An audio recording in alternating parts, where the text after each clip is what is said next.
ಆ, ಜಂಟಿಯಾಗಿ ಹೋಗಿದ್ದೆ ಅಭಿಷೇಕ್ ಅವ್ರು ಮುಳುವಾಯ್ತಾ ಅಥವಾ ಇಲ್ಲ ಅಭಿಷೇಕ್ ಅವ್ರು ಇದ್ದಿದ್ದೇ ಹಾಗ ಅಂತ? ಜಂಟಿಯಾಗಿ ಹೋಗಿದ್ದೆ. ಜಂಟಿಯಾಗಿ ಗೆದ್ದಿದ್ದು ನನಗೆ ತುಂಬ ಕಷ್ಟ ಆಯಿತು ಆನೆಸ್ಟಾಗಿ ಹೇಳ್ಬೇಕಂದ್ರೆ.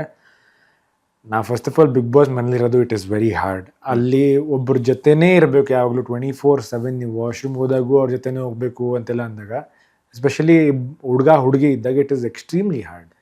ಯಾಕಂದರೆ ನಾನು ಬೆಳೆದಿದ್ದ ವಾತಾವರಣನೂ ಅಷ್ಟೇ, ನನ್ನ ತಮ್ಮನ ಜೊತೆ ಬೆಳೆದಿದ್ದು, ನಾನು ಹುಡುಗಿ ಜೊತೆ ಬೆಳೆದಿಲ್ಲ.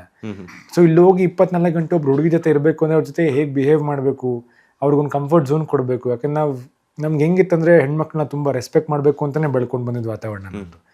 ಆದರೆ ಹೆಣ್ಮಕ್ಳ ಜೊತೆ ಇದ್ದಾಗ 24 ಗಂಟೆ ಯಾವತ್ತೂ ಇರಲಿಲ್ಲ ಅವ್ರ ಜೊತೆ. ಅವ್ರು ಹೇಗೆ ಬಿಹೇವ್ ಮಾಡ್ತಾರೆ, ಅವ್ರು ಏನೇನು ಪ್ರಾಬ್ಲಮ್ಸ್ ಇರುತ್ತೆ, ಅವ್ರು ಎಮೋಷ್ನಲಿ ಹೇಗಿರ್ತಾರೆ ಅಂತೆಲ್ಲ ನನಗೆ ಗೊತ್ತಿಲ್ಲ.